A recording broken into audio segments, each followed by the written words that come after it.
Good morning. I would like to welcome everyone to the Community and Neighborhood Enhancement Advisory Board meeting for June 4th, 2018. Thanks everyone for coming, and please turn your cell phone to quiet. First item on the agenda is to approve the minutes for May 7th, 2018 meeting. Second. It's been moved by Steve Dixon and seconded by Sandino Thompson. All in favor say aye. All opposed? Thank you. Number 3, items for consideration, street resurfacing projects. Eric? Thank you, Mr. Chairman. I think before I begin, I should note that you have a handout in front of you that's a replacement for one of the agenda items. It's item number 3E4. So when we get to that item later in the agenda, please use that memo instead of the one that was distributed in the packet. So could you repeat that? Which one? 3E4. The item that was handed out, you should replace the one that's in the packet for today's meeting. So the agenda is correct. The memo that's inside the packet is incorrect. So we've handed out this corrected item. But moving back to 3A, street resurfacing projects, and also 3B, street enhancement projects, we do not have any updates for you this morning. We do have a presentation on a update of the early start progress of the street resurfacing projects that we'll do as a part of the director's report. But for today, we've taken all the actions that are needed, at least in those two project categories. So, Mr. Chairman, when you're ready, we can move forward to 3C, and I'd be happy to identify or at least introduce that item. Thank you. Yeah. We ready for 3C? Okay, here we go. So what you're going to see this morning, we've actually got a lot of information for your consideration. I think as we come from last month, there were a number of questions on trails and sidewalks. I know that we had gotten the information back out to you pretty quickly. Hopefully staff was able to respond to any questions that you may have. But we're going to kick off this morning with 3C. You're going to see that there's 4 items in the agenda. There's going to be a presentation to recap a lot of the same information that we had last month. There's 3 action items that we're looking for today. On C2, we're going to look at the prioritization criteria. Again, very similar to what we had done with the street projects, reviewing that criteria on how to rank projects. On C3, this is going to be the funding allocation for sidewalk projects. One thing as we get ready to get into the presentation and something to kind of guide you, in the sidewalk category, there are going to be 5 different project types. There's going to be 5 different project lists. And so when you look at that presentation and you start to see that unfold, I think that'll make a little bit more sense. So project criteria, then we're going to look at the project types, and then we're going to ask you to look at the project lists that have been generated by staff for your consideration today. So with that, that's going to be all 4 items, and I'm going to bring John Tankard with the Planning Department up, and he's going to start that presentation and can answer any questions that you might have.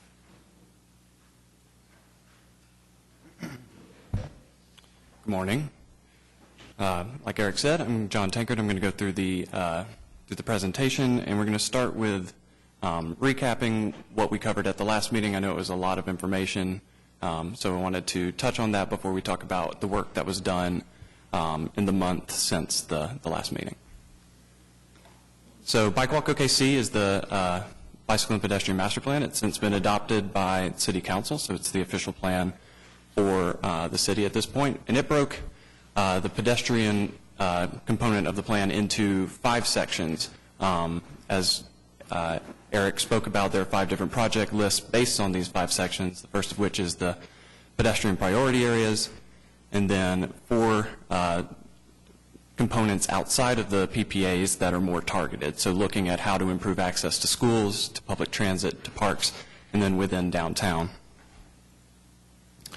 So for the PPAs, we looked at many different criteria. Originally, we looked at design and safety, as well as density of population, employment, and activity. We also looked at land uses that would generate pedestrian activity, and then we also looked at the different populations that are most likely to use those facilities. And all of these categories were then had geographic distribution introduced to it in the last month, and I'll show that further into the presentation. So next was access to schools. We looked at the number of people who live within a walkable distance of the schools, and then we also organized them by the types of schools that are most likely to generate pedestrians. And we did a very similar process with access to parks, looking at which parks are likely, if we do sidewalk improvements around them, which ones are likely to generate the most pedestrian activity to and from the park. With public transit, we worked with our transit agency to come up with the best criteria to prioritize the several hundred bus stops that they have, looking at proximity as well as current ridership and then where people live, work, and play. In downtown, it was a little more detail-oriented, looking at every segment in downtown to determine where there was inaccessible pedestrian infrastructure, whether on both sides, one side, or neither. And then we also looked at key locations to kind of prioritize where those should go, locations that are less likely to develop from the private sector. So this map shows all of those in one place. It's pretty, there's a lot of stuff on there, which I think reflects the effectiveness of this strategy that we've got. Our pedestrian priority areas kind of filling in gaps where sidewalks weren't required historically, and then as you can see on the map, in pink are schools and green are parks. In purple are the transit priority areas, and you can really see the distribution around the city. So that's the recap. At the last meeting, we were asked to include geographic distribution, and that comes in a few different ways. So it's more than just looking at the map and saying here, here, here, and here. It's where do people live, where are jobs, where are places that people go outside of those, and then also where are these assets that we want to improve access to. So where are the transit stops, where are the parks and the schools. This map is a heat map that shows the distribution of population, employment, and visitation around the city. We refer to this as activity density, and as you can see, there are large areas of the city that are not on this grayscale. They're all white, and those are our largely rural areas. We're an unusual city in that we have a large area of rural land within our city limits. That's pretty uncommon. This map shows the extent of the transit network. So that's all 1,350 odd transit stops, and you can see where it extends to. This is our public park system. So you can see the 150 parks in the city and where those fall. And then these are our schools. So it's roughly 200 schools. This includes elementary, middle school, high school, and vocational techs, and public, private, charter, and magnet schools. And so there's all of them on the map at one time. So you can kind of see how that kind of aligns with the heat map that we just showed. And so you can really see where the limits are for distributing geographically. So this map shows our projects from the project list, working down them after incorporating geographic distribution, where we think we can get to on those lists. So you can kind of see how that aligns with the maps I've just shown you. Here they are on top of the heat map of where people live, work, and play. So it seems like a pretty good distribution of projects going pretty far down the list. And I wanted to make a point that just because we identified a park project in an area, that doesn't mean that it's only providing access to and from that park. For example, Perry Park on Northeast 48th Street, if we do a project in this area, it's likely that we would improve access to more than just the park, but also Martin Luther King Elementary, the Spring Lake campus of Metrotech, as well as access to and from Embark Route 22. So this map shows, it's hard to tell a difference, but it shows all the parks, schools, and transit stops that the projects we identified would have an impact on. So it's more than just the one I just showed you. It's actually going to provide access to 75 different schools, 61 parks, and 434 transit stops. So adding that geographic distribution really had a pretty significant impact on what we're able to provide access to with this funding stream. So we got a couple items based on that for you. First off, were there any questions? John, I have a question. Which map showed existing trails? A lot of sidewalks have been built in the last several years, mainly through MAPS 3 dollars. Was there a map that shows existing sidewalks? I didn't have that in this presentation. I showed that the last time. I don't know if you recall. There's the sidewalks in the inner city, then we have kind of the donut where sidewalks don't exist presently, and then we have them in our newer suburbs where sidewalks have been a requirement. But obviously, yes, MAPS has built sidewalks predominantly on arterial streets. This, our approach in this is not limited to arterials, but actually going into the neighborhoods as well. But there is no map in this presentation with that. Sorry. Okay, thank you. On the transit stops, is that all coordinated with Embark? Yes. Mm-hmm. We've been working with their planners. So they know their priority list? Yes, they have a couple of planners on staff who we speak the same language as, so it's been really good to be able to work with them and getting data from them and kind of communicating back and forth with them on what makes sense to them, and we're on the same page at this point. Any other questions? Thank you. All right. Okay. Well, we've got a few items then, and just to show what we did, we updated the prioritization criteria summary for sidewalks by adding language that, says that we're including geographic distribution. It's very simple. So we would ask that you... Okay. Eric's going to help me here. So what we're getting ready to do is we talk about the action items that were for today. With the presentation, hopefully you have everything better understood with where staff has made the recommendations. And so this morning, you're going to find that's included in the packet this prioritization methodology summary. It's going to address those 5 different project types. So the methodologies for the 5 different types are in this document. And with the document today, with your approval, and going through those weighted distributions, then we're able to actually sort project lists. So we can actually rank them from highest priority to lowest priority in the different areas. So if there's questions on the specific list, John would be able to address those. And this would follow that very similar format that we also have done for the street resurfacing projects, where again, obviously, a sidewalk's not a street, but it has all the criteria that were previously mentioned with weighted proportions to different either densities or locations or something that might be some sort of data that's been collected.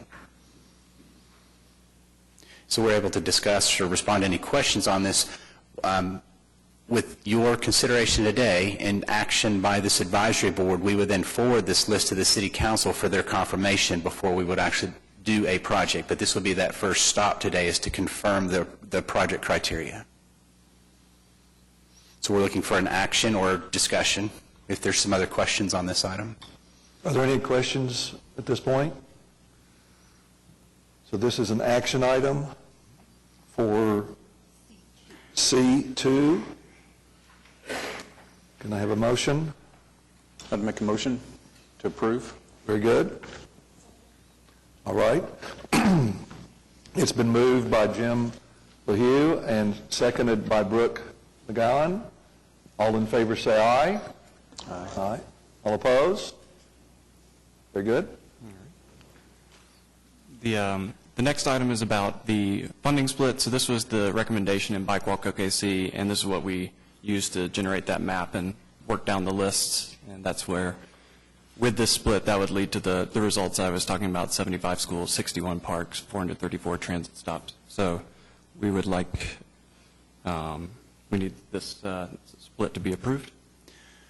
So for a little additional background, if you recall, on the sidewalks, the total amount that was identified in the program was $24 million. And this is what the estimated amount is. And so the allocations that you see here are a percentage of funds that would go to each of those project types. So 60% towards the PPAs, 15% towards schools, 10% towards parks, 10% towards transit, and then 5% for continued enhancements downtown. If you look at the budget portions, the amount allocated to the side would then total the $24 million for the program. So at this point, we're looking for the percentage split so that we know approximately how far we could get with each of the project lists. So percentage-wise, this is staff's recommendation, is that 60% go toward the PPAs and that the remaining be distributed as you see on this slide before you. So again, as an action item today, we're looking for the recommendation for this funding allocation.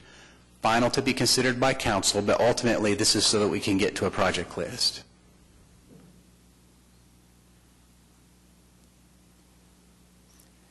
And of course, we can answer any questions that anyone may have or make adjustments. I guess the question from last month was, does this dollars include the current trails that we're going to try to help? That'll be a different portion. So this item is just for sidewalks and not trails. When we get into the next agenda item, we're going to talk specifically about the trails portion. So this is just sidewalks only at this time. When we get to item E on the agenda, then we're going to go through a similar exercise with another presentation just for the trail system. I'd like to ask a question. Obviously, 60% is going to the pedestrian priority areas. What was the thinking behind that of putting it, in MAPS 3, schools were the #1 priority as far as building sidewalks. What was the thought behind 60% going that way? And what I'm understanding is that we can, as a board, make a suggestion to change those percentages if we feel. I would actually, so the highest density of schools is in the pedestrian priority areas. To reduce funding in that category would probably lower the number of schools we could impact. Like I showed you that school or Harry Park project that provide access to Martin Luther King and Metrotech, that's within a PPA. So that's the type of, or that is adjacent to a PPA and is fairly representative of that density. As you move into those priority areas, that's where the highest density is. So, and schools were destinations within PPAs that were prioritized for sidewalk connections. You know, those are the types of things we want to connect to. So these priority areas where there's more, you know, there's parks, there's schools, there's commercial districts, there's transit routes, there's hospitals and other medical facilities, those were all incorporated into that. So altering the funding towards schools specifically would likely reduce the the impact in those priority areas where those walkable destinations exist in higher density. So to clarify, the schools, the 15% allocated schools, kind of in addition to that focus on the project on the priority areas. Absolutely, yep. And we knew that schools were the highest priority, so we reflect that in the increased percentage toward schools. Yep. Over the coming years, I'm assuming that east of the new park downtown will be developed. Will that development be required to do the sidewalks? You know, all those blocks in there that's going to be developed? So yes, in Oklahoma City, we do have some requirements that with new developments, new sidewalks must be constructed at the time the development is put in. So for new private development, you could expect new sidewalks. In addition to the sales tax sidewalk program, the MAPS program continuing to finish its program, we also have some additional sidewalks in the 2017 bond issue that you'll also see complement anything that this board might also approve. So I think from the big picture, the planning department's worked really hard over the past several months to start analyzing the entire city. And one of the things that you're getting an advantage to see is that you're seeing this first comprehensive list coming out of the Bike Walk OKC plan that doesn't just look at specific programs, but looks at the needs of the city. So what happens with the sales tax dollars being available today, we're able to start looking at that list, the citywide list of 5 different project categories, and getting down that list as far as we can go with the sales tax proceeds. But you're also going to see this list used most likely for the 2017 bond issue as those projects roll out, or as maybe future funds come available to the city of Oklahoma City for additional sidewalks that are not private, but the ones that publicly the city could construct. So you're really in first, beginning to see this information for the first time with the recent Bike Walk OKC plan. But we anticipate this being, there's going to be an evolution to where additional funds are going to come available, and we're going to get further and further down that list.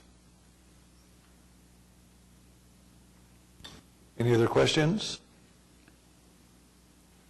This is an action item, so we need to...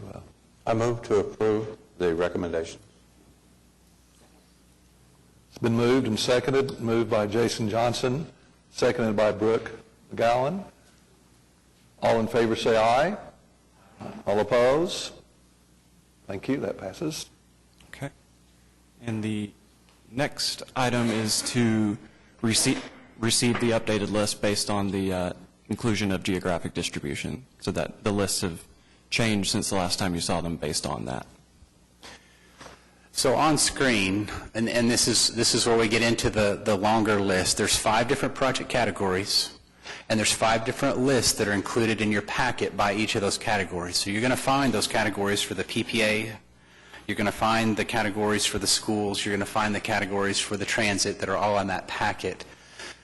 Planning staff has been able to move ahead in anticipating that you might consider the approval of the funding percentage splits and looking at also the prioritization. This is what that list looks like today.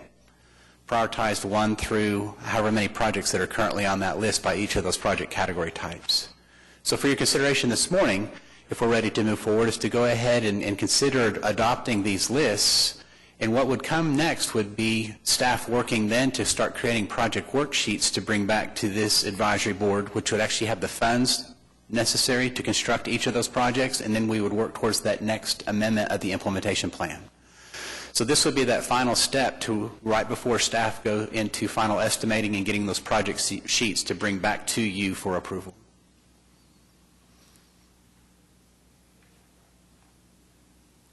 One question. So what's the significance of the project ID of the 1.1, 1.2, 1.3, and then 2.1, Yeah. 2.2?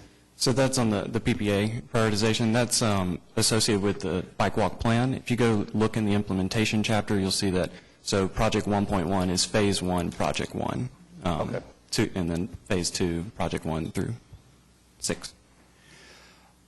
Mr. Thompson, I believe there's probably another opportunity if staff could probably convert that list to just a straight list that looks like the others. It does outline what's in Bike Walk OKC, but it again in the implementation plan would look more like just a standard list, probably without those project IDs. It will just be listed 1 through however many there are that are adopted by the advisory board.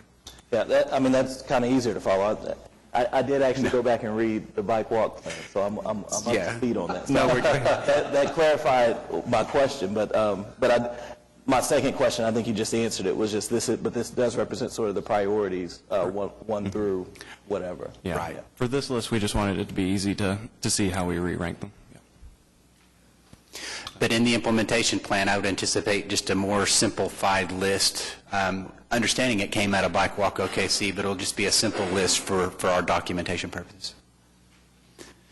So again, Mr. Chairman, these are for consideration and action today.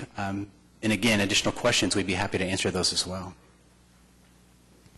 Any additional questions? I move to approve. Okay. Second. It's been moved by Cindino Thompson and seconded by Steve Dixon. All in favor say aye. All opposed? Thank you. All right.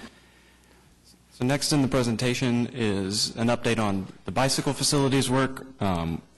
We plan to come to you next month with the updated criteria and updated project sheet, and we're going to work to incorporate geographic distribution into the bicycle projects list as well. So there's nothing to act on today. That's the update. Pretty straightforward. We're going to really jump in the month of June to work on this side of things. Next is item 3E, which is trails, and I'm going to do the first part, and then we'll switch over to the Parks Department.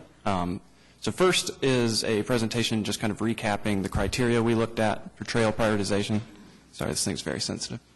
So we looked at all of these criteria, kind of looking at bang for your buck, how many people live within a certain distance of a trail, and what the cost, kind of a cost estimate for that facility would be based on that population, how well it connects to the existing trail network, are we going to have challenges with topography or property ownership, and then what is the potential for a trail to be built as part of a private development that may occur. So this was the map, and this is in Bike Walk OKC that looks at just those criteria, and then we incorporated geographic distribution at the request of the committee the last month. This map only shows the top 12, but this accounts for about 25 miles of potential new trails, which is a substantial amount that our funding is not going to complete, but this just kind of gives you an idea of how we reorganized the trails to include geographic distribution.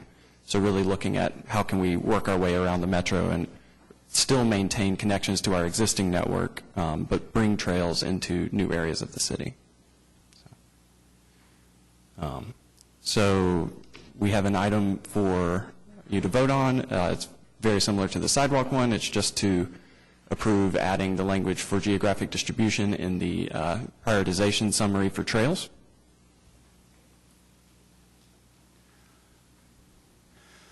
So, Mr. Chairman, we're now onto trails. So recall that in the sales tax program, there's $12 million that is allocated to trails. We're using project criteria for your consideration.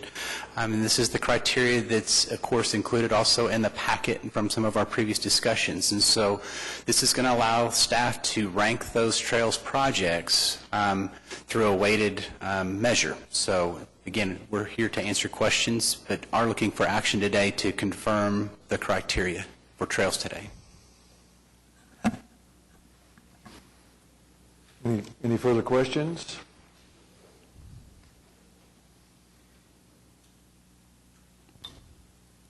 Need a movement on this? This is an action item, correct? Okay. It's been moved and seconded. Moved by Brooke McCowan and seconded by Jim LaHue. All in favor say aye. All opposed? Thank you. All right. Then next is to receive the reprioritized list based on adding geographic distribution. So included is just it's a single list in trails. It doesn't come in two categories. Now we're going to talk about a second category with this next and final agenda item. We're not asking that you consider a funding split today. We're talking just new trails and new trail locations, and so this is that new trail list that you have before you.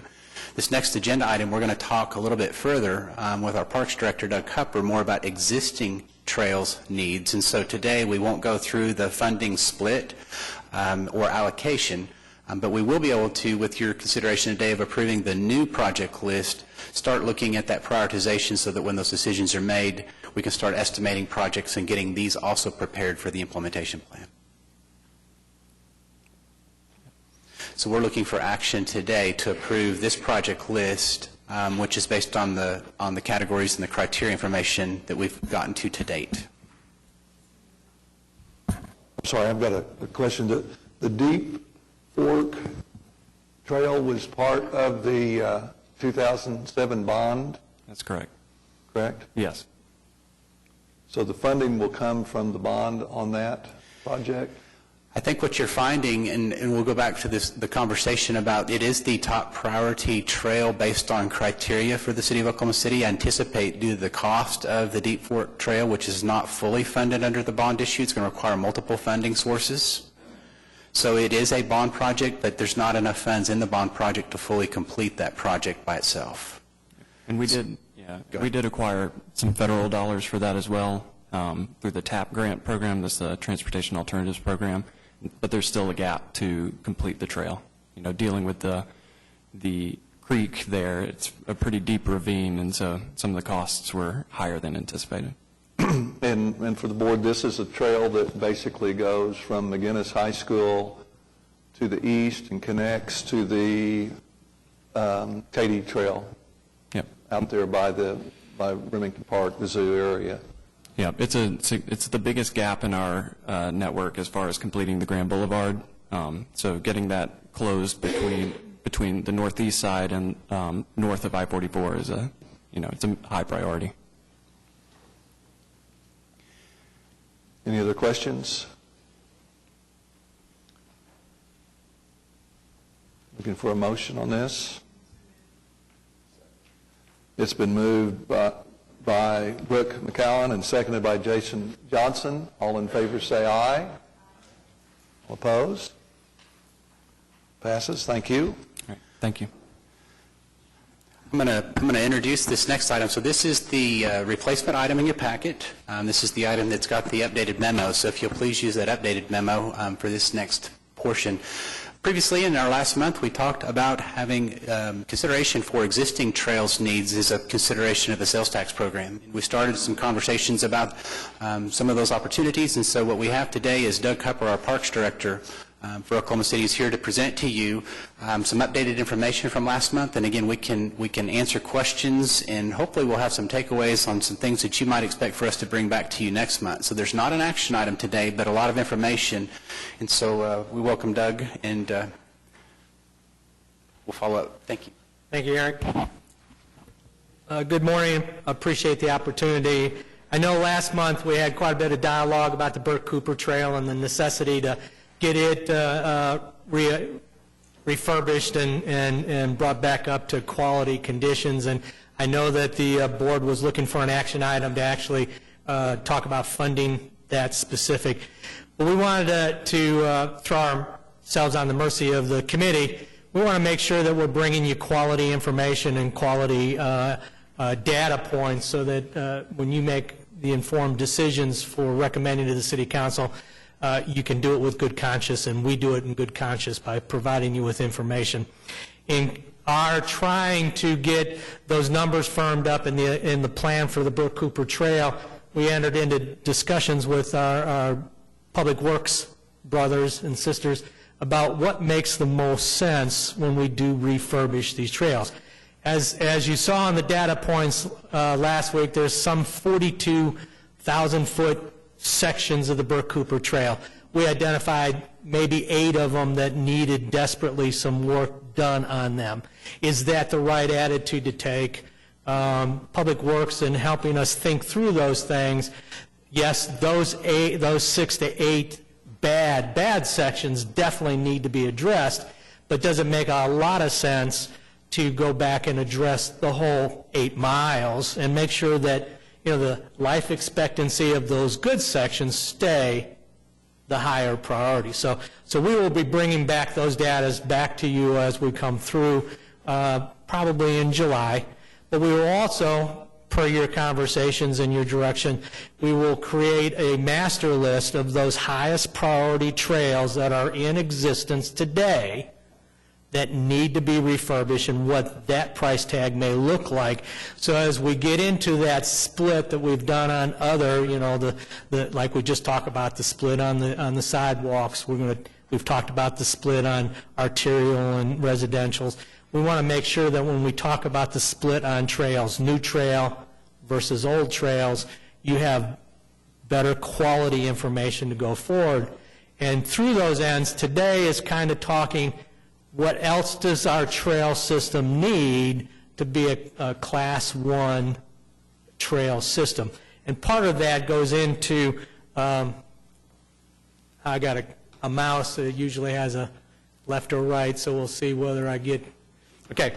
This is our unfunded trail system. This is for signage.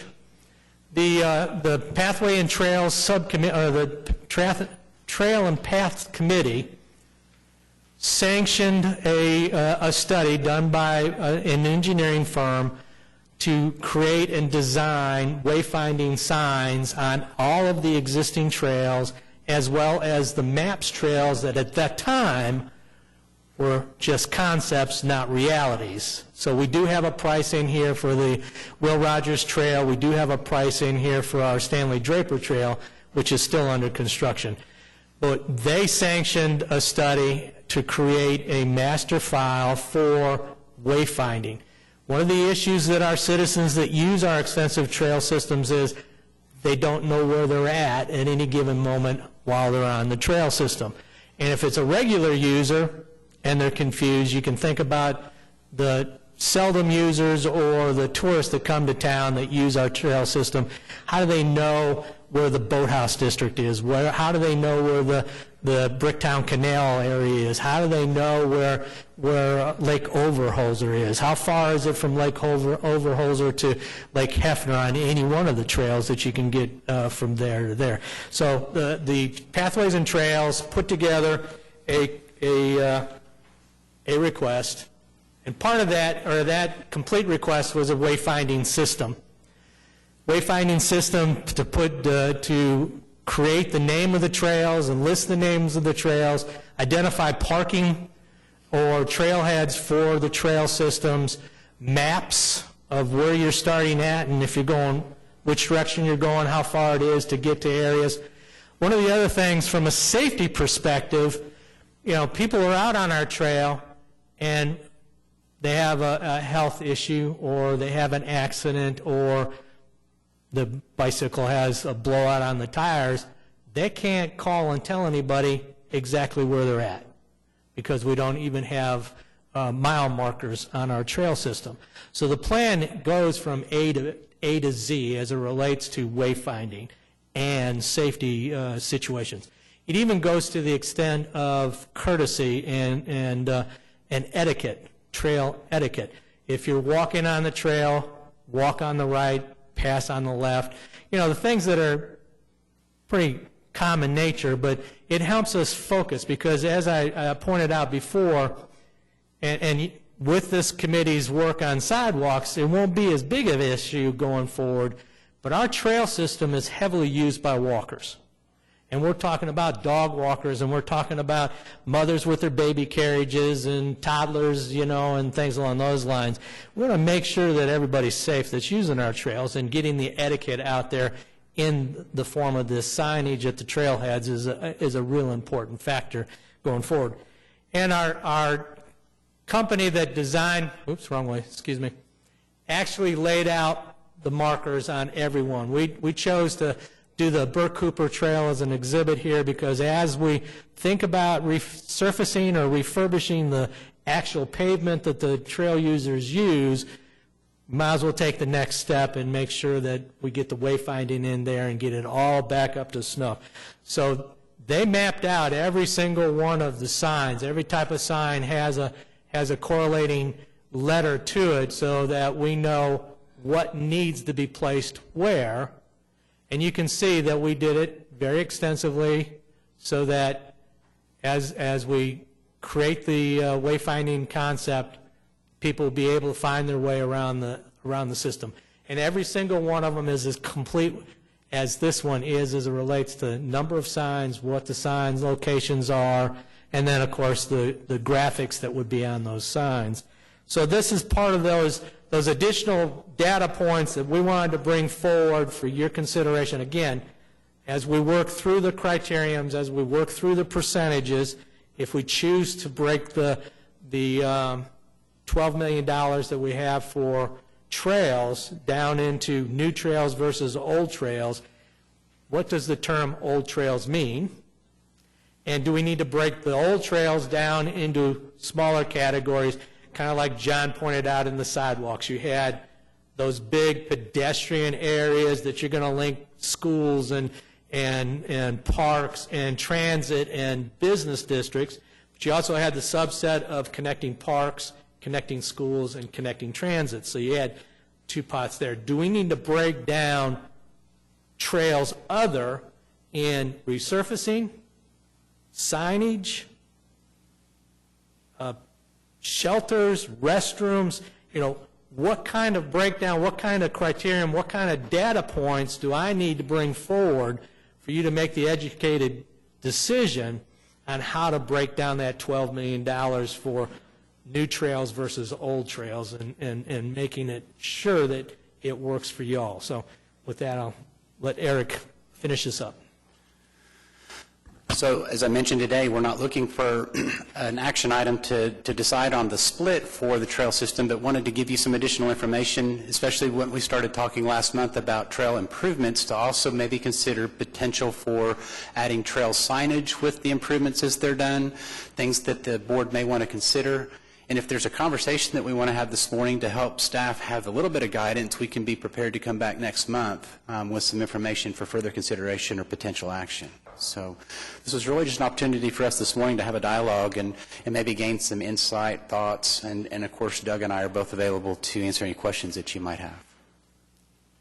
I have a question on the signage. Basically, we have done a study that's completed and paid for, but there's no funding at this point to install any signage. And once the Draper Trail is completed, we'll have in excess of 100 miles of multi-use trail around Oklahoma City, and there is no signage. The whole idea of this is, from what Doug was talking about, definitely a safety concept, and trail etiquette, education, but wayfinding in addition to that. And these signs will be very nicely done. They will be uniform so that they'll be the same at all the trails. And I think from our prior discussion in this meeting last month, everyone seemed to be very high on the idea of doing a signage program on the trails, and also prioritizing looking at resurfacing the trails at Lake Hefner. That 8 miles, that's our oldest trail and the heaviest used still to this day, and it is in great need of work just from a simple safety standpoint of trying to get around that. But so there's no action items today. We're still gathering information. Right. Correct? And so, realize too that the bond program, the city's bond programs will have some trails funds that will help enhance the trail system. What we're looking at from a planning and parks perspective is that we have a list that's very long that this sales tax program is not going to be able to fully fund. And so, kind of like sidewalks, you're kind of getting that first glimpse of a very large city program regarding trails, new and existing. But with that, there are some bond funds that are available to do some of the enhancements, but as we talked about bond funding, sometimes those funds aren't available for years and years into the future. Our 2017 bond program will take approximately 10 years to complete, just based on the average bond sale being about $100 million a year. And it's not just for trails, it's for all categories of city work. The conversation might more be, of trails that are approved by this advisory board, should we go ahead and at least put signage onto those trails while we're there, as opposed to maybe waiting later for that signage to come in a later package? But I kind of use that as part of the dialogue.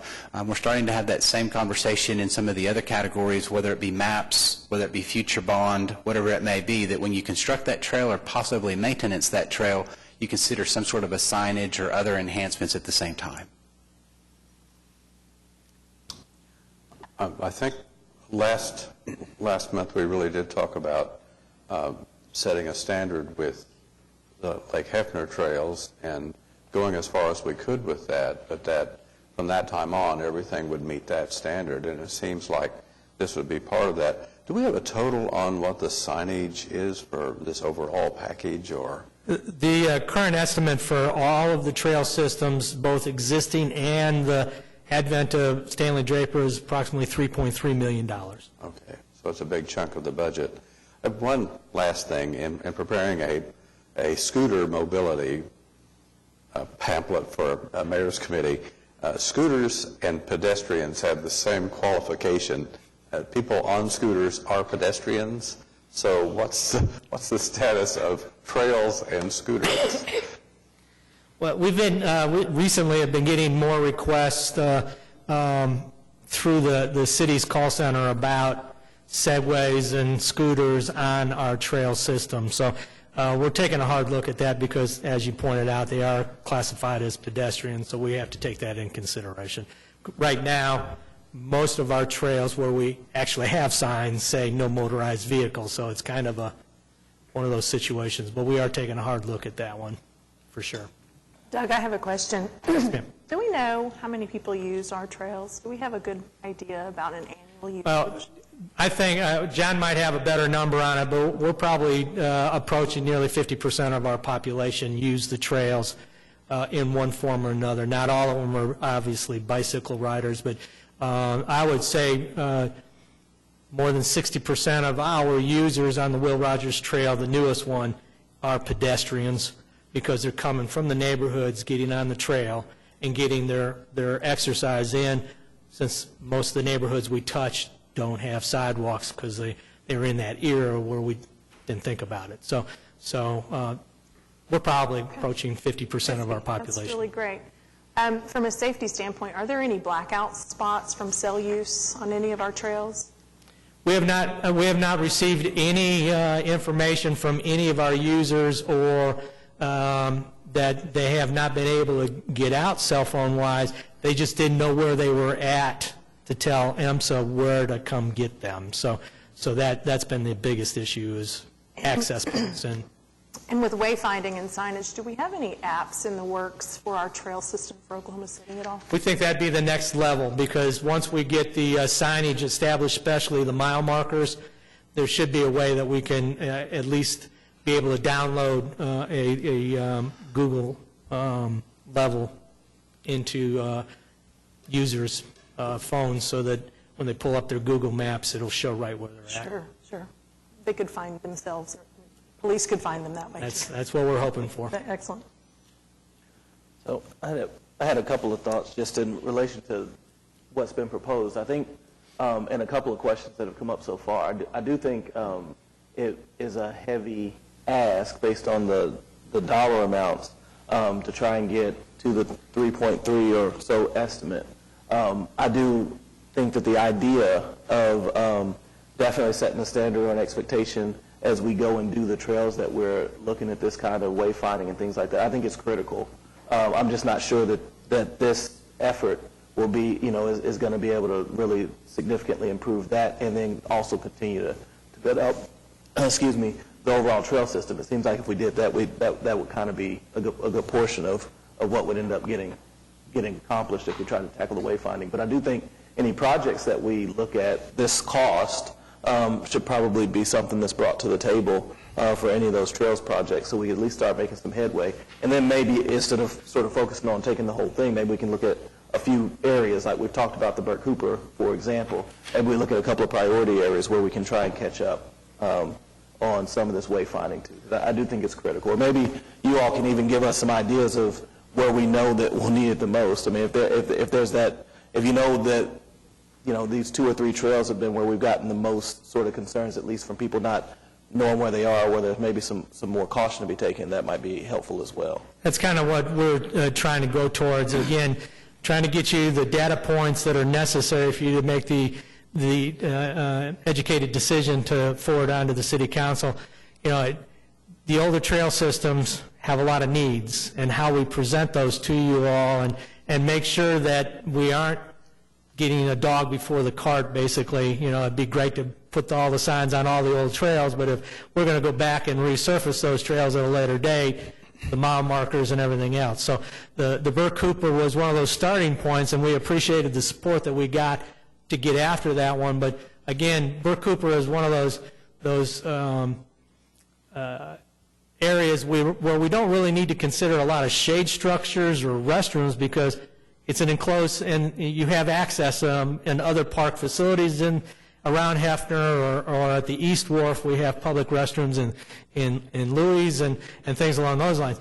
But as we get out on the Grand Trail or the River Trail, where we don't have the shade, we don't have the restrooms, what's the criterion by which you want us to bring back those refurbishings, and should those be inclusive so that we can set that standard and you have a quality dollar amount to be able to create those standards? We just want to make sure that we're giving the information you need to be able to advise us to bring whatever is you want back to so then when it goes on to the city council, it goes through properly and the citizens get a real benefit from your work. Yeah, so I appreciate that look. I think that, just as a personal note, I get where you guys kind of took that step back to take that look. I think that's actually probably very helpful, and it allows all of us to be a little bit maybe more strategic and forward thinking, which I think is probably one of the biggest tasks that we have, is to think about how this will impact things 5 or 10 years from now or longer. So my personal just feedback or comment on that thought is I think we should build the best trail infrastructure that we can with this opportunity as we move forward. So I would want to see sort of those kind of data points or that feedback. So if we're talking about those areas, I don't see any reason why we would want to try and sort of skirt through with this effort. I think with this effort we should be at least setting a standard that maybe subsequent funding, subsequent bond issues, subsequent capital improvement dollars can then sort of go and meet. So that's just kind of a personal piece of feedback to what's been presented. Appreciate it. On a historical note, the Trail Advisory Committee has been in existence for a long time, a number of years, and one of the huge things that group has been working on, and I have the honor of being on that committee, is to look at what next, what are the highest priorities. And in the last meeting, the 2 things that were voted on as far as a priority scale by that group was doing the signage program on all the trails. And it's hard to sort of weigh. You have where would be the best place to put signage. The answer that we came up with was everywhere, especially like on the Draper Trail. That's very remote. On the West River Trail, there's some very remote areas where wayfinding signage, as well as a trail etiquette concept, I think is huge. And there's no funding to build these signs. So I think as we get more information, I think we'll all have a better understanding of that. Additionally was to resurface the areas that needed it at Lake Hefner, the Burt Cooper trails. And some are worse than others, but the overall, that trail has been there a long time and hasn't had anything done to it. And our concept of that advisory group was to say, let's make sure and take care of the trails that we have in existence. Building new trails is highly important. Mm-hmm. Unfortunately, we only have $12 million that we're dealing with from sales tax dollars. But I do think what you said, Santino, was let's make sure and do this right. And I think, from everything I can tell about the trail signage, I think it's greatly needed. Our city does not have that. If you go to other areas and look at trail systems, one of the things, even if it's a small trail system, they have is a really good signage of wayfinding and safety and trail etiquette. So I think the more information we can get on that, great. Yeah, and maybe it's that, because that makes a lot of sense. And I mean, if that's what we sort of decide, I mean, we can, if that's one thing we can accomplish with the dollars, I think that'd be helpful. I'll always get in this challenge, and I think you guys, staff, are navigating it too, of trying to figure out, when we're looking at these lists and prioritizing these things now, trying to figure out how far we'll be able to go on the back end. So it's kind of a chicken and egg kind of deal where, well, how much is it going to cost? Well, tell us what the priorities are. Or if we figure, so when I hear like that number, and let's just use the 3.3 number as an example, I mean, it's a significant chunk of the 12, right, of the 12 million overall. If I knew how far that would get us or what was left, I'd have a comfort level, or not even comfort level, because I'm comfortable with what we're talking about. But I just feel a little bit more comfortable about where we were headed. So it might be that some options might help us. And again, you guys really have the hard work, frankly, because I'm responsive to that too. I mean, I think about the trail systems that I'm the most familiar with, and we have the same issues, the same need for signage and things like that. So you quickly get to an everywhere, we need them everywhere kind of thing. So then my question is, if we do them everywhere, does that really become the signature element of the trails package for this committee? And then is that sort of where kind of the consensus is for us to head? Well, you make a great point. One of the things that, since we have such a huge metroplex in our city, is with this signage situation, we benefit every existing trail. We cover the entire city. And the 3.3 million, yes, that's a lot of dollars. However, that figure in the future is going to significantly climb as construction costs and material costs go up. So it seems to me that we get a pretty good bang for the buck, since we're talking about over 100 miles of existing trail once the trail around Stanley Draper is completed.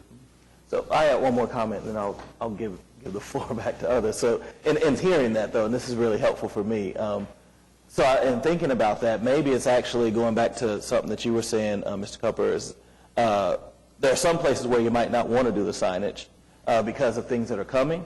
So maybe, I mean, if we kind of skew towards let's get it done, and this is an opportunity to get it done right, we should have had it a long time ago, then maybe that gives some avenues for saying, well, here are some places where we wouldn't want to do it, because and then we can maybe build a program around that that might actually allow us to really make headway on the signage.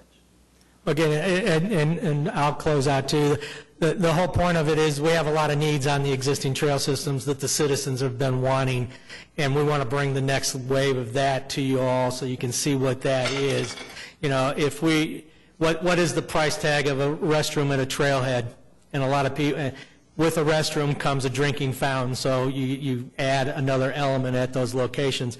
But if that's $100,000 or $120,000 for a restroom at the trailhead, what does that mean as it relates to doing it on one of the older trails, the Grand Boulevard Trail or the river trails?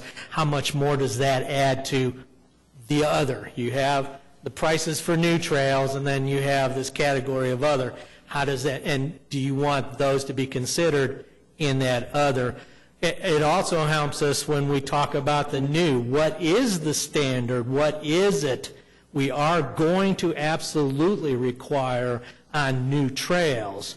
You know, as Eric pointed out, do we demand that we have the sign package on every new trail going forward? And that's the minimum. Do we demand that we have restrooms at those trailheads? That's the minimum of our standards. So your dialogue and your direction for us to consider on rehabilitating our existing trails will also help us in the planning of new trails. So I appreciate your time. Look forward to coming back and talking to you in July. Hal raised a very good point, and it's the safety issue, and I really hadn't thought about how remote some of these areas could be. As part of that, would there be, not everyone has a cell phone, would there be call boxes in those areas? We have not anticipated doing call boxes. Unfortunately, in my profession, we've experienced call boxes, and the victimization and the vandalism of call boxes is so huge that it's cost prohibitive to try to maintain those. Well, I just think maybe that is a factor. Some of the more remote trails, safety, especially at least knowing where they are and calling for help.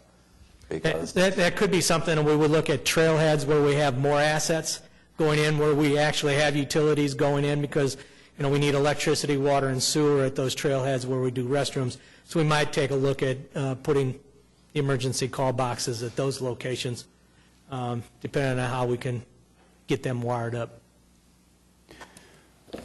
Could part of this funding come out of the $12 million for the bicycle infrastructure? I think one of the conversations that I know Aubrey has had in the past is whether or not we do have some project overlap, where we have maybe some bike infrastructure overlapping a sidewalk and or a trail, and I think that's something we're going to be able to bring to you now that we're getting close to seeing where the project lists are. In the absence of a list, it's hard to know, but the list being presented to you today, and with maybe an existing list maybe in the next month or two being able to come forward to you, we'll be able to do that pretty soon. We just don't have the list prepared for you all at the same time to actually do that exercise of putting them on the same map to see what that looks like. I do anticipate we're going to have some.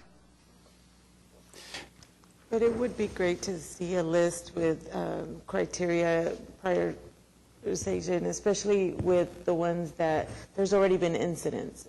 That's what I'm concerned about. So just getting that priority, just in case we don't have budget for everything. If there's already police reports, that we take care of those areas for sure. Good point.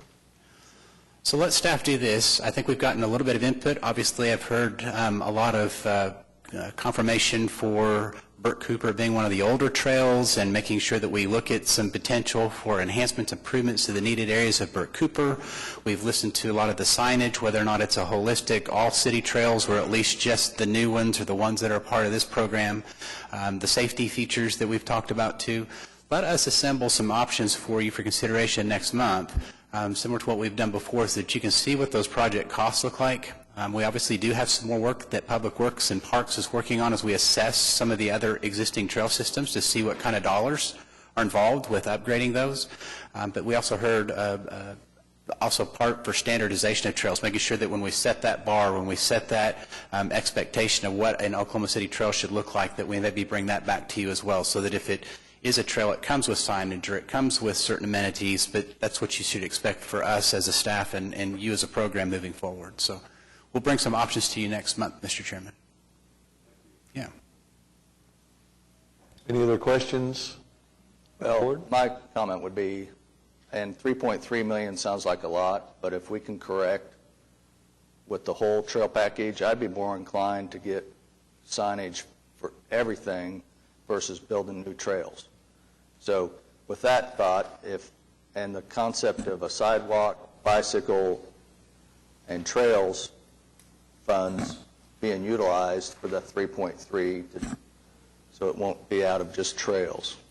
I think there was a comment made, trail high percentage, 65% were walking on one trail, so that to me says a sidewalk. But I don't know if we can intermingle monies or how you're going to look at that, but that's my recommendation. Thank you. Okay. Any other comments, questions at this point? All right, Thank you. very good.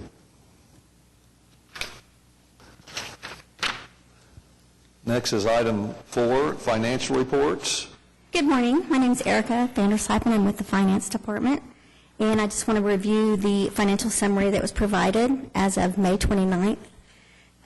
So in May of 2018, we had sales tax revenues of $9,578,000, which is about 7.5% above the original projections. And revenues total to date from January when the tax went into effect, we have over $30 million in revenue, which is slightly above the overall projection of where we would be at this time.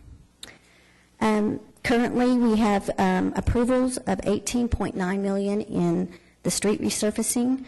We added an additional column this month that shows total encumbered to just show you additional activity that has happened even if payments haven't been made, which is what you'll see in the expenditures. So there has been activity of $3.5 million in contract awards and different reasons why they would be encumbered.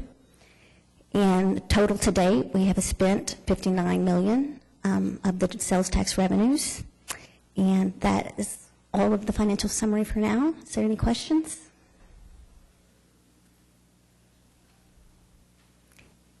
Thank you. I'm sorry. Yes, we need a motion to receive that report. I'll make second. Okay. It's been moved by Steve Dixon and seconded by Jim LaHue. All in favor say aye. Aye. All opposed? Thank you. Next item is Director's Report. One more time. So as we get ready for the Director's Report this month, one of the things that we wanted to comment on, and now that you've looked also at the financial report, the 16 early start projects have moved out very, very quickly, and that's where you're finding the majority of your encumbrances and the allocations. Last month, this advisory board also recommended to the City Council the adoption of the implementation plan for 41 additional projects, and so we now have that authorization to move very quickly on work orders and authorizations for those as well. And so staff is working diligently now with contractors that we have on contract, getting those work proposals in place, and then getting ready to also have those start showing up on your financial reports as well. Now, we have over $40 million in authorization, or excuse me, $40 million in the plan for projects. There's about $30 million collected to date, and that's what we've talked a little bit about as a pay-as-you-go type program. We're not going to be able to go over that $30 million until the next month's check, but at that point, we hope to then bring an implementation plan amendment back to you to then add more projects, whether it's trails, sidewalks, things that we talked about today, or perhaps additional resurfacing projects. But I think you'll see that we're going to be encumbering the money just about as quickly as it comes in. What I'm happy to present to you this morning is there's been a lot of work on the 16 early start projects, and this is what that list looked like that was approved earlier this spring. We were able to secure work orders with contractors on each of these. What we're finding is that the budgets were able to secure pricing that's a little more favorable. So when it comes to the $18.9 million total, we expect that we're going to actually be able to finish those 16 projects slightly less than that. What happens with that excess is that it returns to the pot and it can be reallocated for an additional project. And that's anticipated because we do include some contingencies on these projects, not exactly knowing what might happen in the field once the contractor is actually working. The ones that you see in green on this page are ones that are authorized and work has begun this last month in May. So the contractors are active on those ones in green. The ones that are in white have not yet started, but they will actually begin this month. And you'll see that we've also been able to secure a county agreement on one of those. What's advantageous on the county agreements is that we actually generally get those projects at 50% of the cost. The city provides the material, the county provides the labor. So you'll see a savings on that project. And when we can exercise use of the county labor forces, we do that in Cleveland County and Oklahoma County. We also have a project now in Canadian County. It's just a way for us to really stretch that dollar to go a lot further. Again, any monies realized as a savings go back into the resurfacing program, and we'll be back to you reallocating those on new projects. Here's some of those large signs. You remember we brought one of these in. You can remember how big this was in this room. They're actually going in, and these are those ones that are now in the field. And so we've got the Better Street, Safer City branding that is out there. First project that was on that list is Rockwell, Wilshire to Britain. It's $1.3 million, and this is just a location map to show you the work that's getting ready to begin and underway. Now, one of the things that we're kind of going to show you some before and afters. This is some of the befores. You can see some of the patching and some of the pavement deterioration on this early start project. One of the things we have to do very early on, though, is we have to repair all of the concrete sidewalk to ADA current standards. When we resurface a project, it's a federal regulation. Not that we have to build new sidewalks, but existing sidewalks that are non-compliant have to be upgraded when that street is resurfaced. So you're actually going to see that work underway very soon. This is Northwest 50th Street, and again, they're starting that work. You can see this contractor actually has their milling machine on site. You'll see another one of those Better Street, Safer City signs. You'll see some traffic control and things going in as well. This is 36th Street, Penn to Western. Again, you're going to find these projects throughout Oklahoma City. Here's some concrete sections where you'll see us actually do panel replacements. We do have different materials, asphalt and concrete streets that we're going to have to address with each of these different projects. But again, this will kind of show you some of those existing conditions. Portland, 44th to 29th. Next one of those projects, this is some of that concrete work that's already been done. So when we get to an intersection, and this is where you'll see the contractor begin first, a lot of cases they have to completely rebuild those corners, and this is one of those corners that's been restructured. And so there are minimum grades that have to be met. We can't exceed 2% cross slope. We can't exceed a 5% running slope. We've also got to upgrade, and what you'll see is what we call the tactile warning devices. It's the little bumps that you find on that ramp right before you enter into the street. It again is an ADA compliance requirement. So you'll see that work proceed right before the contractor then tears the street down a few inches and puts that new surface. This is Reno, Portland to Meridian. Again, just another high-traffic street that's in poor condition that is a part of the resurfacing. 29th, Western to Shields. And this is a lot of that concrete work that's underway, too. One of those items that I'll get asked a lot is, why did you have to replace that driveway with that street project? And a lot of people don't realize, and what's happened, and you see this in this left-hand photo, is that driveway, which also acts as the sidewalk, had too extreme of a cross slope.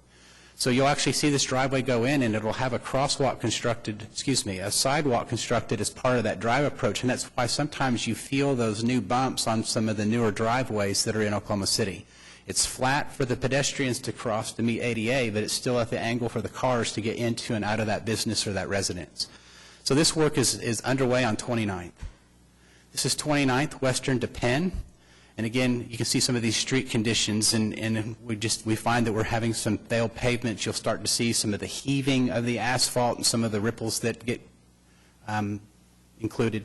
Pennsylvania, 122nd to Memorial. Here they are actually redoing some of the traffic controls, the traffic control boxes, some of the ADA pedestrian buttons at those corners. This is not one of our completed projects per this program, but this is a completed project that the city just completed under a different program, and I show this as an example of what each of those projects that I just showed you is going to look like in the next 7 to 8 weeks. So you're going to see those ADA upgrades either through the sidewalks that have been recently put into conformance, but you're going to see these resurfaced streets, you're going to see them back to those very high PCI values, and then of course they'll have fresh paint and striping. So when we come back to you in future months and provide some of the construction updates, we're going to have a lot of photos because there's a lot of work. Those 16 early starts are all out there. All of them will be they're all under contract, but they'll all be in construction by the end of this month. And we'll then begin chipping at that 41 item list as well, with work orders and things actually being prepared today already for a number of those. So we're pleased to make quite a bit of progress, and I think the early starts helped us get a jump on that with a lot of the local construction market that was ready to go with machines and crews. I can answer any questions that you might have. That's my update for this morning.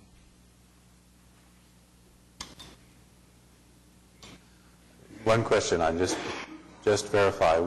So far we've approved 2 different lists of streets, and we've done 1 list of sidewalks. Is that where we are?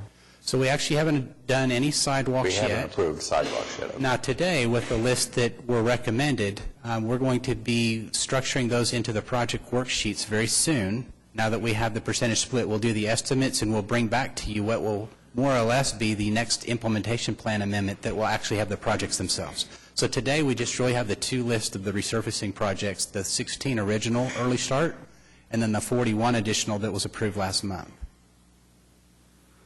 And I anticipate we have funding for the next couple of months, within the next couple of months of collections, to then fully fund the 41 list. We'll need to be back here for an approval for additional projects so that we can keep the work orders going out. Thank you, Mr. Chairman. Thank you, Eric.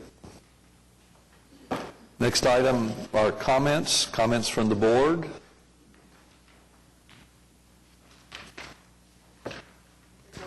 Thank you.